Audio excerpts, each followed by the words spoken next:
Hello student, নীতি ক্লাসরুমে তোমাদের সবাইকে স্বাগত। আজকে তোমাদেরকে দেখাবো তৃতীয় শ্রেণীর দ্বিতীয় পর্যায়ক্রমিক মূল্যায়ন থেকে বাংলা বিষয়ে মডেল কোশ্চেন নাম্বার 3 ও 4 নম্বর সেটে।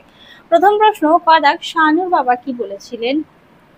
শানুর বাবা বলেছিলেন মল্লিক বাবুদের বাগানে এবার আকাশ ছোঁয়া বাড়ি উঠবে, গাছপালা পুকুর এই সব আর কিছুই থাকবে না, সব শহরে হয়ে যাবে, সব শহর হয়ে যাবে। পরের প্রশ্ন, ঝড়ের সঙ্গে কে কে আসে? মেঘ ও বাতাস। দুজন পরী কি বলেছিল? দুজন পরী গভীর বনে যেতে রাজি হয়নি, তারা বলেছিল ফাঁকা মাঠে যে গাছ রয়েছে সেখানেই তারা বাড়ি বানাবে। পরের প্রশ্ন, পূজন কি? পাখির ডাক। হিংসুটির দিদি কি কি বই পড়ে ফেলেছে? ব্যাকরণ ও রামায়ণ আর বোধোদয় পড়ে ফেলেছে। হিংসুটির দিদি হিংসুটির চেয়ে কত বছরের বড়? 1 বছরের। ছদাক চিপকো আন্দোলনের নেতৃত্ব কে দিয়েছিলেন? সুন্দরলাল বহুগুণা। আর এক সময় গাছেরা কিভাবে চলাফেরা করত? ডালপালা ও শেকড়ের সাহায্যে। চলে যায় 2 দাগে। 2 এর ক দাগ, গাছেরা আজও মানুষের কি কি উপকার করে? গাছেরা নিঃস্বার্থভাবে মানুষের অনেক উপকার করে, যেমন মানুষকে ফুল ফল উপহার দেয়, মানুষের শ্বাস প্রশ্বাসের জন্য অক্সিজেন জোগাড় দিয়ে নিয়মিত মানুষকে রোদ বৃষ্টি থেকে বাঁচায়, নদীর পাড়ে ভাঙন হতে দেয় না, ইত্যাদি। পরের প্রশ্নটি দেখো, বর্ষার রাতে কি ঘটেছিল? একদিন বিকেল থেকেই বৃষ্টি পড়ছিল, তারপর এলো বর্ষার রাত। হঠাৎ দমকা হাওয়া দিয়ে পাহাড়ি ঝড় শুরু হলো, মাঠের গাছপালা কাঁপতে লাগলো। ঘন বনের গাছ আর পরীদের বাড়ি সেই ঝড়েও রক্ষা পেয়ে গেল, তারা একসঙ্গে ছিল বলে। কিন্তু মাঠের গাছ আর পরীদের বাড়ি ঝড়ের দাপটে ভেঙে পড়ল।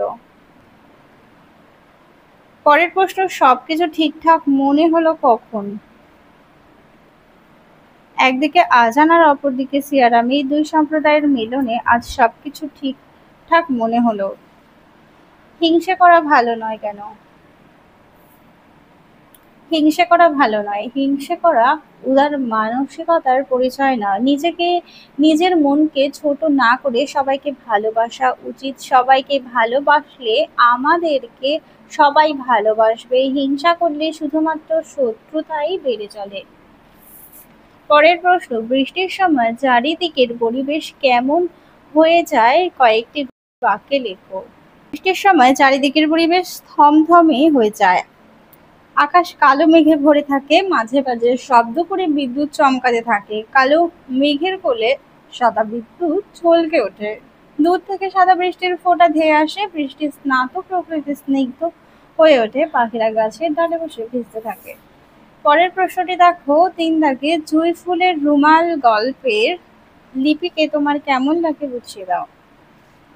লিপিকে আমার খুব ভালো লেগেছে। লিপি গাছপালা প্রকৃতি ভালোবাসে, ভালোবাসে পশু পাখিকে। শুধু ভালোবাসে তা নয়, লিপি জানে কিভাবে তাদের রক্ষণাবেক্ষণ আর পরিচর্যা করতে হয়, আর কিভাবে পরিবেশের সবুজের সংখ্যা বাড়িয়ে তোলা যায়। একজন সচেতন নাগরিকের দায়িত্ব পালন করেছে লিপি। সে তার সঙ্গীদের নিয়ে বা জানিয়ে গাছেদের রক্ষা করেছে ধ্বংসের হাত থেকে। লিপির মিষ্টি ব্যবহার, প্রাণী জগৎ ও প্রকৃতির প্রতি তার ভালোবাসা ও কর্তব্য জ্ঞান এবং লিপির প্রত্যুৎপন্ন কর্তৃত্ব আমাদের সকলকে মুগ্ধ করে। এরপরে দেখো, টিকা লেখো। তাল গাছ। তাল গাছ এক প্রকার একবীজপত্রী উদ্ভিদ। এটি লম্বা ও শাখাবিহীন হয়। এর ফল হলো তাল, যা আমাদের খাদ্য হিসাবে ব্যবহৃত হয় এবং পাতা ও কাঠ বিভিন্ন কাজে লাগে। পরের প্রশ্ন দেখো, এখানে বলেছে নিচের এই বাক্যগুলো কোনটি কি কাল লেখো। তো বৃষ্টি পড়ছে হবে বর্তমান কাল। আমরা প্রতিদিন বিদ্যালয়ে যেতাম, মানে আগে যেতাম, তাই অতীতকাল। আর তোমায় এই কথা কে বলেছে হবে বর্তমান কাল। এরপর আছে সন্ধি বিচ্ছেদ করো। গিরিশ গিরিজ গিস, লঘুর মি লঘুযুক্ত উর্মি, বিদ্যার্থী বিদ্যাযুক্ত অর্থী। পুরুষ কাকে বলে? পুরুষ কয় প্রকার ও কি কি?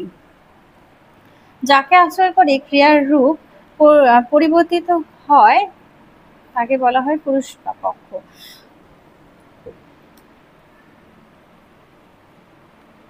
যাকে আশ্রয় করে কি আর রূপ পরিবর্তিত হয় তাকে বলে পুরুষ বা পক্ষ। পুরুষ তিন প্রকার: উত্তম পুরুষ, মধ্যম পুরুষ, প্রথম পুরুষ। পরের প্রশ্ন দেখো, লিঙ্গ: বাদী, বাদশা, গুরু, শিষ্যা, নদ, নদী। এরপরে বাক্যে থাকা রেখাঙ্কিত পদটি কোনটি কোন বচন? কুঞ্জে কুঞ্জে গাহে পাখি, কুঞ্জে কুঞ্জে বহু বচন। তোমার কি কি চাই? তোমার হবে এক বচন। কলমটি বেশ ভালো, কলমটিও এক বচন। চলে যাই 4 নম্বর মডেল সেটে। বলেছে বাক্স থেকে শব্দ বেছে নিয়ে শূন্যস্থান পূরণ করো। দয়বায়িকা মধ্যস্থ দেশ মানে হচ্ছে হিংসা। যাত্রা মানে হচ্ছে যাওয়া।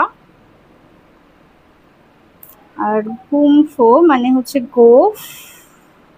আর আধি মানে ধূলিঝড়।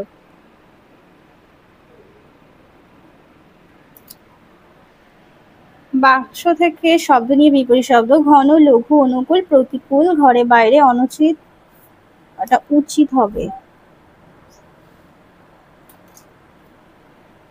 বর্ণ বিশ্লেষণ করো। বস্তু: বযোগ, অযোগ, দন্ত সযোগ, তযোগ, হ্রস্ব। বাঁ দিক ডান দিক ডাক টেনে মেলাও।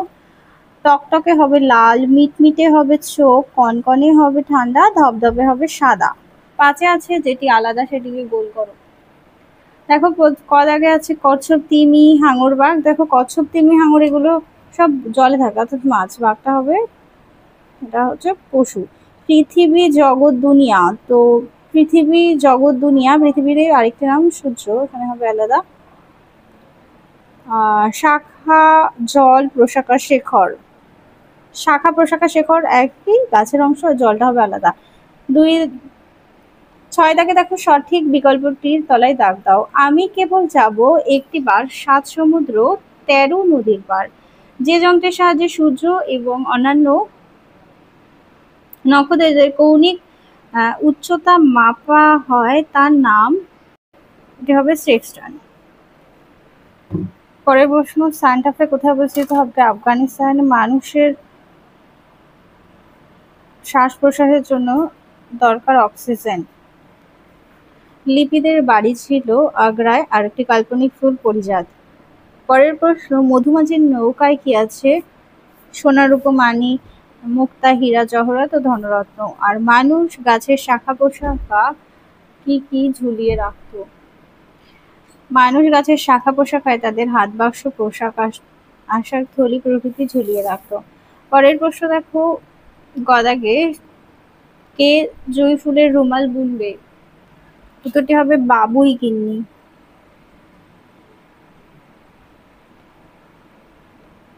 আর আরাম কবিতাটির লেখক নবকৃষ্ণ ভট্টাচার্য। মায়ের কাছে দেখো গিয়ে কেমন সুন্দর পুতুল এনেছি। এই পুতুলটি দেখতে কেমন ছিল? সোনার রঙের মতো এবং চোখগুলো তারার মতো। কচি কচি হাত পা।